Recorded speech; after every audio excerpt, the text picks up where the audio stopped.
In a quiet corner of southwest Scotland lie the villages of the lovely Glenkens, including St John's town of Dalry, so called possibly because the Knights of St John provided hospitality to pilgrims in medieval times. Walking around, Dalry seems a calm and peaceful place, rather modest and unassuming perhaps, but that wasn't always the case. Nowadays, it is hard to imagine the dread and horror that pervaded Dalry and the Glenkens in the 1660s through the atrocities inflicted upon the population by their own government.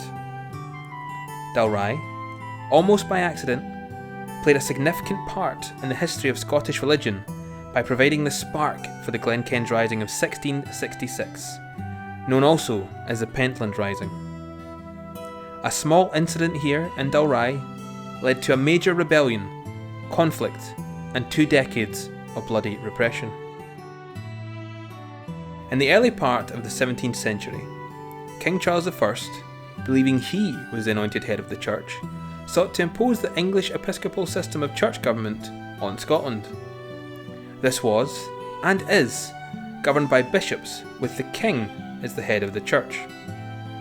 Many Scots, however, held devotedly to the Presbyterian system, in which the Kirk was governed by representative assemblies of elders and ministers, with Christ as the only head of their church. The imposition of a new prayer book on the Scottish Presbyterians in 1637 led to riots across Scotland. In Edinburgh, legend has it that these were sparked by Jenny Geddes throwing her stool in protest at the head of the Dean in St Giles Cathedral. A year later, many Scottish Presbyterians signed a national covenant, a document to protect their way of worship and expel bishops from the Church of Scotland. Those who signed became known as the Covenanters. For them, the covenant was their personal contract with God.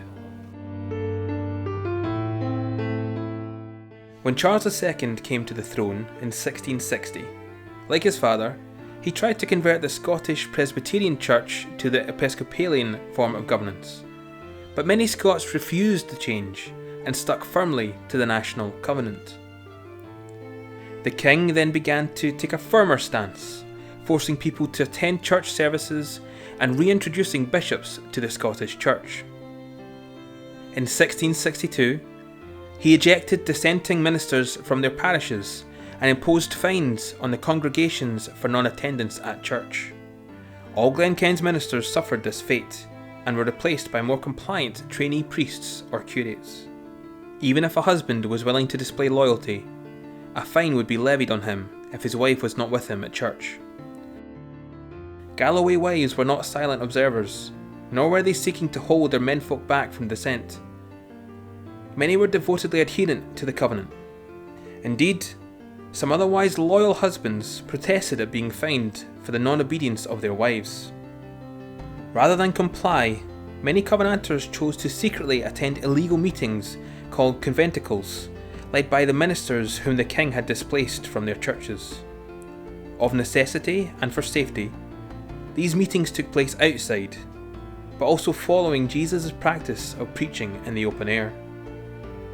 So, troops were sent into Galloway, where many conventicles were being held, to enforce laws that made the covenant treasonable, to harry the dissenting worshippers, and to enforce the fines.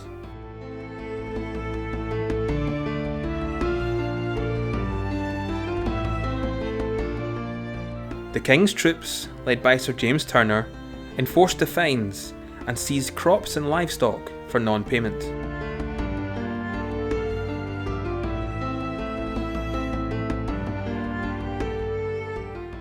Turner was a very odd choice as a man to come down to the southwest here, to Galloway, and to try and bring people together, because he was an utter cynic. He was a soldier of war, a soldier of fortune, if you like. He made his money through war in the 30 Years' War. He really didn't believe in anything very much. He was, as he said himself, a person who really had no strong beliefs. What he was supposed to be doing was to represent Charles II, who had come back and said, no more covenant. Remember, the covenant had been going since 1638 by this point. The things cooled down a bit in the 1650s, but we're back into it again. And what Charles does, although Charles supposedly signed the covenants, Charles hated covenanters. And what he wanted to do was to say, right, we'll make a move now. We'll take the southwest as an example. We'll take Galloway especially as an example. There's a nice little cluster up in the Glenkens there of villages and so on where we can get the people, because there's not much population. They don't have much defence. This would be a good way to start, if you like, my war against my own people.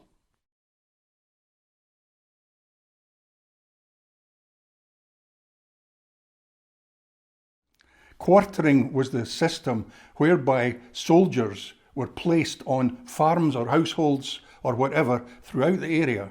That's how they were maintained. The person who was the householder had to feed them, had to look after their needs, and so on. But this was a heinous policy. Nobody likes quartering. Remember, these are big, rough soldiers in many cases. Many of the people in this part of the world had never seen a soldier in their lives, let's face it. In these days, people didn't travel further than about 5 miles. But to have soldiers suddenly with them, they treated the men very badly. They treated the women even worse. They tortured even some of the children. Their great mantra was, "We came to destroy and we shall destroy you." So the idea here was a kind of psychological warfare as well as any other kind of to defeat the population, to beat them into submission along the lines that the king wished.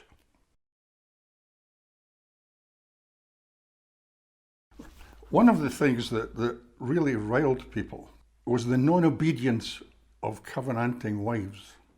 People were fined for not attending church, right? And that's one of the famous things about this period. Some of the men went along with it, but the women just did not go. And so the men ended up paying a fine for their wives not going to church. And to cut a long story short, this case was fought for ages. And eventually it was decided by the courts that a man could not be fined because his wife did not go to church. We don't know the population really for this period. We don't know exactly how many people lived around here. But what we do know is that a number of families were fined for not attending church. But the outstanding example here is Dalry, for which 43 families paid £9,576. That is £223 per family. That amounts to average fines of about £1,500 in our money that they were being charged for not going to church. Now, they might be charged for that for 1 month, and then they would bring it up again. They were still not going to church, so they have another fine and another fine. And so this was a kind of economic warfare that was being practiced upon the citizens of this particular area. Absolutely heinous ways of getting at them, which has absolutely nothing to do with religion.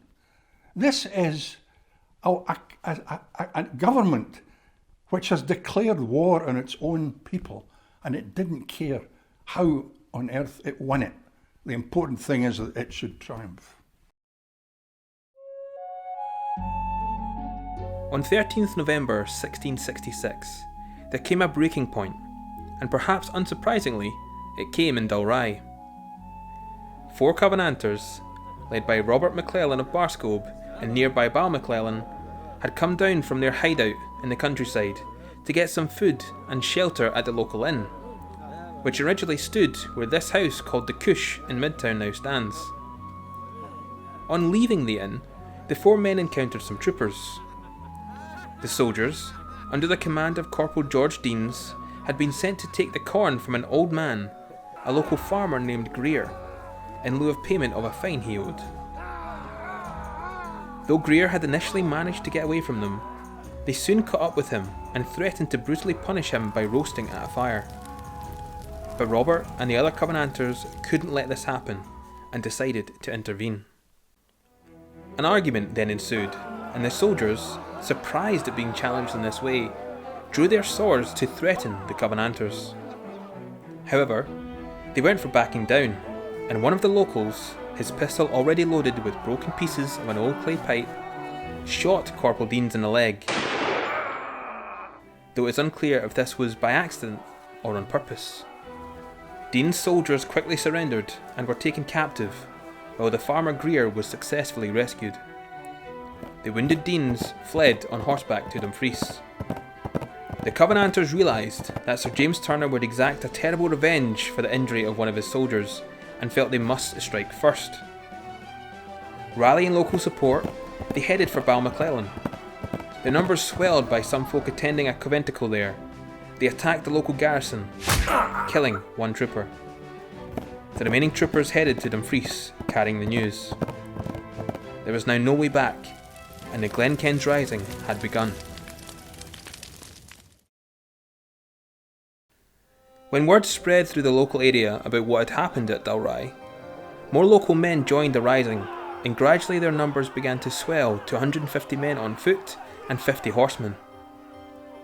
Confident they could now stand up to Turner and his men, the rebels next headed on to Dumfries, where their oppressor was based. Turner was lodging in Bailey Finney's house in the High Street in Dumfries, unaware of the Covenanters' growing strength. Crossing Devorgilla Bridge, the Covenanters arrived in Dumfries in the early hours of the morning and surprised Turner in his lodgings, taking the opportunity to capture him. Indeed, so surprised was Turner that he was dressed only in his nightgown and socks. He was placed on a pony, in his underwear, and led away. Before returning to Dalry with their prisoner, the rebels stood at Dumfries Cross and pledged their loyalty to the king and their adherence to the Covenant. Redress of grievance was their aim, and not armed rebellion.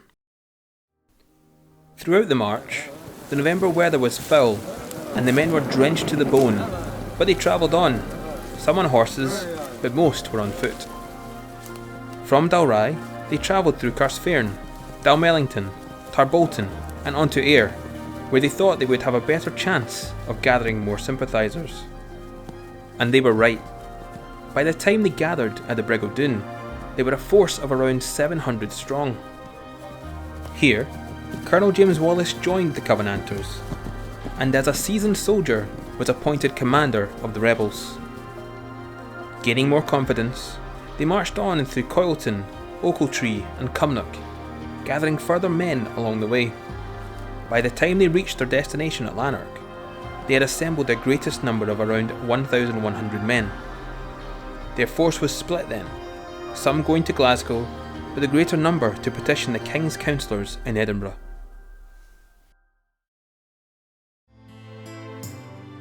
Before leaving Lanark, the Covenanters listened to sermons, sang psalms, and renewed the Covenant. They thought this would strengthen their cause when petitioning the Edinburgh Parliament concerning the maltreatment of the people by the military. They marched towards Edinburgh in miserable and dispiriting weather, hoping for further support of supplies and men when they reached the capital. However, this wasn't the case. When the Covenanters reached Colinton, word came that they were not going to get the desired support, and Edinburgh had firmly closed her gates against them.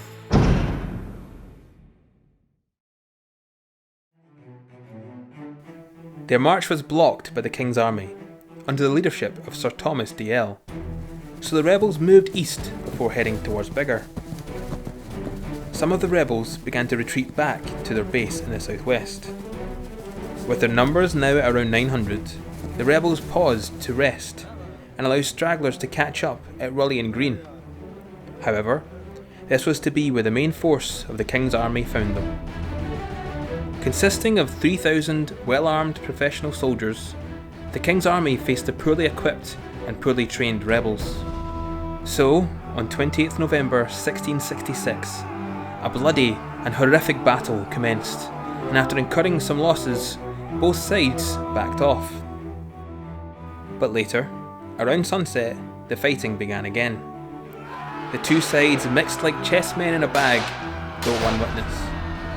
The ill-armed peasant army was demolished, outnumbered and outclassed.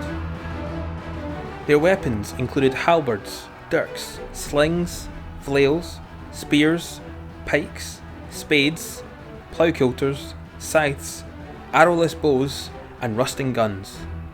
No match for DL's professional troops. Many Covenanters, around 100, died on the field, and many more were killed afterwards by the people of Lothian as they fled home. Upwards of 130 were taken prisoner. Some were tortured in an attempt to expose a plot against the king, but there had been no plot. Many were sentenced to death, regardless if they were ringleaders or had little involvement. Executions took place both in Edinburgh and in the towns of the west to set an example to the population. This monument outside Dreghorn Barracks near Edinburgh commemorates the Covenanters who were defeated at the Battle of Rullion Green. Although the battle was the culmination of the Glenkens Rising, the government continued to harass the rebels in their heartland of the southwest, often accusing and persecuting local folk who had been nowhere near Dalry or Rullion Green. 2 years later, the authorities still sought 16 named Dalry people, including 2 women, and many others throughout the Glenkens. Even after 20 years, some men who took part in the battle were still being sought. Further battles took place throughout Scotland, and the Covenanters continued to be persecuted. Between 1661 and 1688, it is estimated that 18,000 people died, both in battles and persecution, creating martyrs and lasting bitterness. The practice of large fines and the harrying of the conventicles continued. Many Covenanters had their homes and businesses destroyed, and a great number were murdered at the hands of ruthless soldiers. The period between 1684 and 1685 was a particularly brutal time, with Covenanters being hunted down and killed by the Royalist army, a period that became known as the Killing Times. Those accosted by soldiers who refused to swear an oath on the spot, renouncing the Covenant, could be subject to immediate execution, and about 100 such executions took place. Eventually, in 1689, when William and Mary came to the throne, persecution and killing gave way to tolerance and freedom. In 1690, Parliament passed an Act to re-establish Presbyterianism in Scotland, and to this day the Church of Scotland remains a Presbyterian church, though divisions and doctrinal dissent over the centuries has left it in an altered state. This Covenanter sculpture was placed at the entrance to Dalry by the Scottish Covenanter Memorial Association. It marks the village as the starting point of the Glenkens Rising and commemorates Covenanters who lost their lives to protect their beliefs. As you can see, it is based on the burning bush from Exodus chapter 3 in the Bible. The names of some important Covenanters can be seen on the leaves. William and Alexander Gordon of Earlston, Dalry. Margaret MacLachlan and Margaret Wilson of Wigtown. John Brown of Muirkirk, Ayrshire. Richard Cameron of Falkland, Fife. Reverend James Rennick of Moniaive. Captain John Peyton of Fenwick, Ayrshire, and Reverend Alexander Peden of Sorn, Ayrshire. We should remember, though, that the Covenanters were not always martyrs to their cause or passive victims in this time of conflict. In the years between 1666 and 1688, they formed a rebel army, and a few individuals also committed murder and other crimes. In Dalry churchyard, you can still see the grave table where 2 Covenanters, Robert Stewart and John Grierson, were buried. In 1684, they had been in a party that had freed Covenanters from Kirkcudbright Tolbooth, during which a guard had been killed. Their bodies were exhumed from their original burying place, and after a day spent hanging from a tree that the villagers had to parade past, were moved here to the northern corner of the churchyard and reburied in a place normally kept for thieves, troublemakers or rebels. It is believed that in an unmarked grave lie the remains of James McMichael, who killed the curate of Carsfairn in a moment of hot temper. All three were killed at Auchincloy. Also buried here is Alexander Gordon, Laird of Earlston, and one of the major figures in the Covenanting struggle. For his activities, he had to endure sentence of death, threat of torture, and lengthy imprisonment, but survived to return to his estate and die as an old man. We do not know the precise location of his grave, but a memorial stone was dedicated to his memory in 2011. It is difficult in today's more secular times to fully appreciate the strength of belief that drove ordinary people, not just in the Glenkens but across Scotland, to take a stand in defiance of those they must have seen as their betters.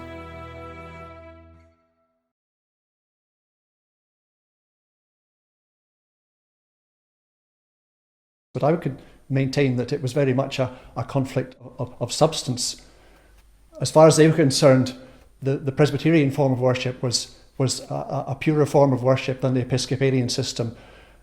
They were respectful of the king's authority as their earthly ruler, but they considered that their allegiance was first and foremost to Jesus Christ, who was the king and head of the church, and the church was his body. They were deeply suspicious of any attempts to control their church, and the imposition of the prayer book they considered as very much a restriction of their freedom to worship as the Spirit led, as they felt was their right and freedom.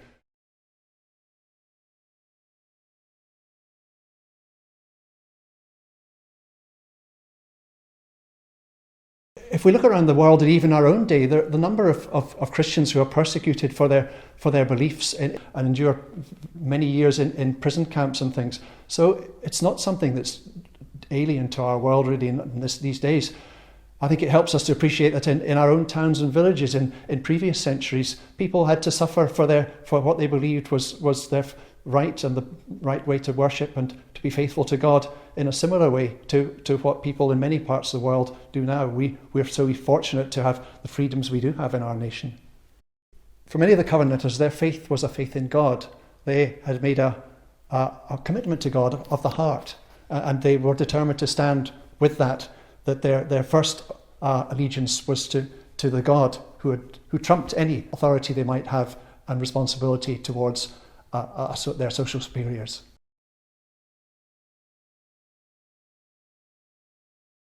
But I would want to maintain that the Covenanters very much at heart were not an armed struggle. They were more, perhaps people died sometimes when they tried to defend themselves, but they were not primarily wanting to seek violent conflict with the authorities. They were more wanting to stand up for their right to worship in freedom in their as they wished, and they felt that injustice were being perpetrated upon them. In the case of the Glenkens uprising, the Pentland Rising, they were more trying to rally folks and march on Edinburgh to try and just make the capital aware of the injustices that had been meted out in Galloway. Of course, when they were attacked, they defended themselves, and some were killed in the process. But they were trying to avoid that. They weren't seeking that bloodshed.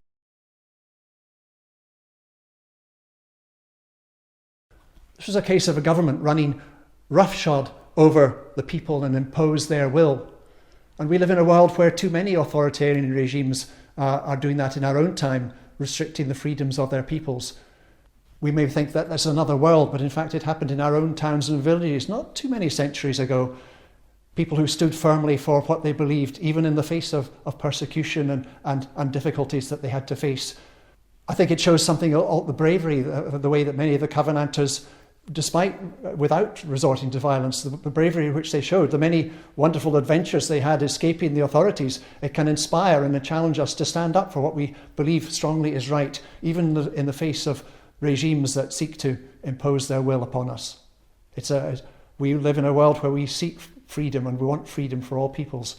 Cases like the Covenanters show a firmness, a concern to stand up for freedom, even counting the cost that they had to suffer. What started out as a minor confrontation here in Dalry escalated into a rebellion, which, with other outbursts of popular dissent, changed the shape of Scottish religious observance as we know it today.